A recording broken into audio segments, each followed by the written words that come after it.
আসসালামু আলাইকুম প্রিয় ভাইয়েরা, প্রিয় গায়েসরা, যে যেখান থেকে ভিডিওটা দেখছেন দয়া করে ভিডিওটা একটু শেয়ার করবেন। আপনার ফলো দেন বা না দেন, একটু শেয়ার করবেন, একটা হাত জোর দেওয়া হয়েছে।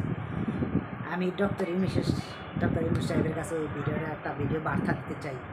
জানি না উনি দেখবে কি দেখবে না, উনি পাবে কি পাবে না, তারপরে আমার মনের আবেগ থেকে আমি বলতে চাই। হয়তো উনি নাও দেখতে পারে, কিন্তু আমার এটা বলা উচিত। আমি একজন দেশের নাগরিক হিসাবে, যুদ্ধে আহত একজন বীর মুক্তিযোদ্ধা হিসাবে। আশা অবশ্যই তো মুক্তিযোদ্ধা না, যুদ্ধ করছি ইনশাল্লাহ, সেইভাবে বললাম আর কি। যুদ্ধে আহত হয়েছিলাম, অনেকেই জানেন, অনেকে ফেসবুকে দেখছেন। তো আমি যাই হোক, কাজের কথায় আসি। আমি ইউনুসের সাহেবের কাছে একটা একেবারে হাত জোর করে তার কাছে আমি মিনতি জানাই যে আপনি এই মুহূর্তে সেনাবাহিনী আইন দিচ্ছেন, ঠিক আছে, ভালো করছেন, কিন্তু এই মুহূর্তে যেখানে দাঁড়িয়ে আছেন, এখান থেকে যে সংবিধানটা আছে এটাকে তুলে নিয়ে বুড়িগঙ্গা নদীতে ফেলা যায়। যদি এটা করতে পারেন তাহলে ভালো, আর না করতে পারলে আপনার জন্য আরেকটা অপশন আছে, সুন্দর একটা অপশন আছে। সেই অপশনটা আমাদের জন্য, আমরা যারা 90% মুসলিম আছি তাদের জন্য। আপনি এই যেহেতু সংস্কার শুরু করছেন, আপনি সংস্কারের ভিতরে দুইটা জিনিস খেয়াল রাখবেন। একটা হলো সংস্কারটা যেন শরীর বান্ধব হয়, এবং আরেকটা যেন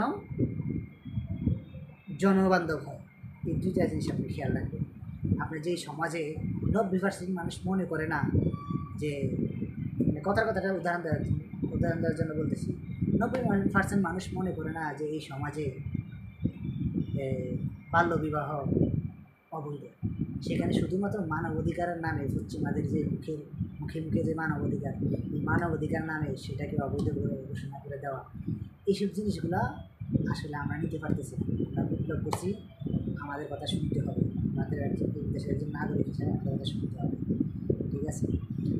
আমরা যে শুধু এখন ফেসবুকে কথা বলি তা, আমরা ফেসবুকে ইনশাল্লাহ হাসিনার আমলেও কথা বলছি, আমাদের অতীত রেকর্ড আছে, অতীতের ভিডিওগুলো দেখে আসি। এবং শুধু যে ফেসবুকে কথা বলে বসে আছিলাম তা না, আমরা সরাসরি যুদ্ধ অংশগ্রহণ করছি ইনশাল্লাহ। আমার এলাকায় এই প্রায় 18-19 জনের আমরা একটা সার্কেল ছিলাম, আমার এক পিতা ছিল, সে একজন বীর মুক্তিযোদ্ধা।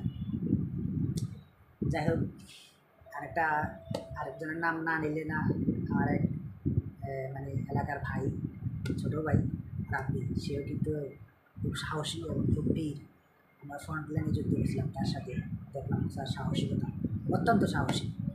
যাই হোক, আমি ডক্টর ইউনুস সাহেবের কাছে দুটা দাবি জানাই। আর একটা দাবি জানাবো, সেটা হলো আপনাকে শিক্ষা ব্যবস্থায় দ্রুত হাত দিতে হবে।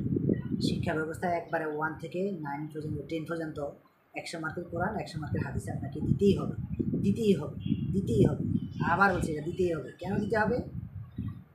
আপনার যে শিক্ষা ব্যবস্থা হাসিনা শিখে আসছে, এই শিক্ষা ব্যবস্থায় ঘুষ খাওয়া, দুর্নীতি করা, লুটপাট করা, ধর্ষণ করা, ইফটিজিং করা, মাদক সেবন করা, এমন কোনো অকাজ কুকাজ নাই যে ওই শিক্ষা ব্যবস্থাতে শিখায় না। আরে ভাই, নাচ গান সার, আর ম্যাডামের সাথে, মানে একটা ইয়াং ম্যাডামের সাথে একটা ইয়াং ছাত্র স্টুডেন্ট কীভাবে ডান্স করছে, আমরা নিজের সাথে দেখছি। আমাদের তো আর খারাপ, আমরা ওরকম ম্যাডাম পাই নাই। আমাদের ম্যাডাম আগে ছিল, কথার আগে বাটাম দেওয়া শুনতে হাত চলতে বেশি। তো এই সৌভাগ্য যাদের রয়েছে, এরকম সৌভাগ্য আর উঠিতে চাই না। আমাদের সেই শিক্ষা ব্যবস্থা দরকার। আমি এটা বিশ্বাস করি যে একটা ছাত্র ফিজিক্স পড়বে, কেমিস্ট্রি পড়বে, বায়োলজি পড়বে, অ্যাপ্লাই কেমিস্ট্রি পড়বে, অ্যাপ্লাই ফিজিক্স, মানে এগুলো পড়বে, ইঞ্জিনিয়ার হতে পারবে, ডাক্তার হতে পারবে, অথচ একসঙ্গে কোরআন, একসঙ্গে হাদিস পড়তে পারবে না। একদম অসম্ভব, একদম অসম্ভব। করতে পারবে যদি তাকে পড়ানো হয়। সুতরাং ইনক্লুড করতে হবে এই দুইটা জিনিস, যে 100 মার্কের কোরআন, 100 মার্কের হাদিস, অন্তত 1 থেকে 10 পর্যন্ত অন্তত। আর যাই হোক, এই যে আজকে ভার্সিটিতে যে ঘটনাটা ঘটছে ঢাকা ইউনিভার্সিটিতে, এরকম ফিটে পারবে না, আপনার মতো কেউ করতে হতে হবে। সুতরাং আর 10 বছর পরে এটা সুফল পাবে। এই শিক্ষা ব্যবস্থায় কিন্তু হাত দিতে হবে। আর আরেকটা কথা, সেটা হলো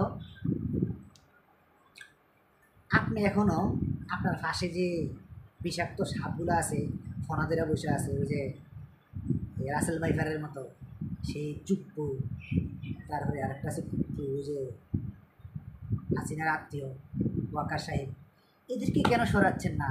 এদেরকে তো ওই জিনিস সরান। আরে ভাই বিপ্লব করছেন, আপনি বুঝতেছেন না কেন? একটা বিপ্লব হয়েছে, বিপ্লবী সরকার কী করে?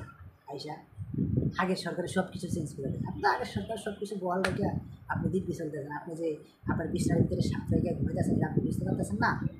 আপনি দ্রুত, খুব দ্রুত এদেরকে সরায়া সব জঞ্জালগুলো পরিষ্কার করে তারপরে দেশের আইন শৃঙ্খলা ফিরিয়ে নিয়ে আসেন। আর পুলিশ বাহিনীর সেটা কথা বলবো, ওরা টিমের ডিউটি করেন না। আমি এতদিন পর্যন্ত সে সময় তো ভালোই পারছেন, একবারে কথার আগে গুলি চালাই দিতেন, আঙুলের চিবা দিয়ে মানুষের পকেটের দিকে আবার ঢুকিয়ে দিতেন, তখন তো ভালোই পারছেন। এখন ডিউটি করেন না, তাড়াতাড়ি ঠিক মতো ডিউটি করেন।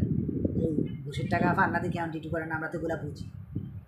চিবা চাপা দিয়ে মানুষের টাকা দেয় না, এগুলো তো আমরা বুঝি। পুলিশ বক্সের ভিতরে নিয়ে আমার মতো ছেলে কত বড় অপরাধ করতো।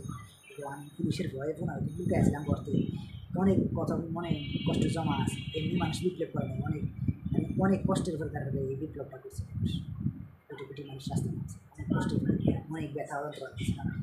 আজকে 2 মাস হয়ে গেলে আপনারা ডিউটি করতেছেন না, টিকা ঘুষ পেতে পারতেছেন না, দেখা গেল লেগে এখন সেনাবাহিনী ডিউটি করতে বাধ্য হয়ে যাচ্ছে। মানে সেনাবাহিনীকে যে ইয়েটা দিল বর্তমানে কী বলে এটাকে, ম্যাজিস্ট্রেসি পাওয়ার দিল, সেটার কথা বলতেছে।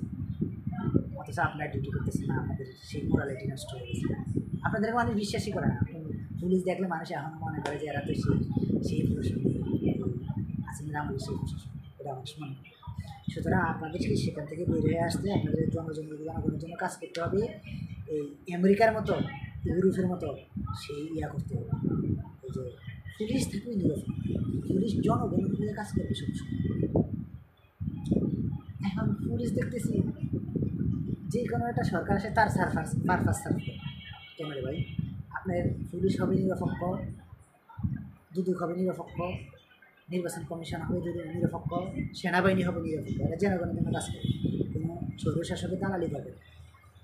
এরকম আইন করতে হবে, এরকম আইন করতে হবে। আমাদের যে ব্রিটিশ আইন দিয়ে এখনও আমাদের এই সংবিধান, এগুলো এর লেগেই মাথা গরম, মানে এর লেগেই খারাপ লাগে যে এগুলো ফালাই দিয়া নতুন করে ইয়া করা হচ্ছে। ব্রিটিশ আইন দিয়ে কেন আমাদের এখন বাংলাদেশ, আমরা কি এখন ব্রিটিশের অধীনে আছি? আপনি প্রায় অনেক আইন দেখবেন যে 1870, 1876, 1846 এরকম আইনগুলো এখন সংসদে আছে। এগুলো কেন ভাই? আইন প্রণয়ন থাকি বাংলাদেশে নাই? এগুলো ফালাই দিয়ে নতুন করে আইন করতে হবে, যারা বাংলাদেশের অনুযায়ী, বাংলাদেশের কন্ডিশন অনুযায়ী, বাংলাদেশের মানুষের চিন্তাধারা এবং আইন যেন জননী বান্ধব এবং শরীর বান্ধব হয়, এই দুটা জিনিস মাথায় রেখা তারপরে আপনারা এই রাষ্ট্র চলার জন্য সামনে দিকে আগাইতে হবে। আর একটা কথা, যে লেভেল ফ্লিং যে কথা বলতেছেন সেটা আর কবে করবেন জানি না।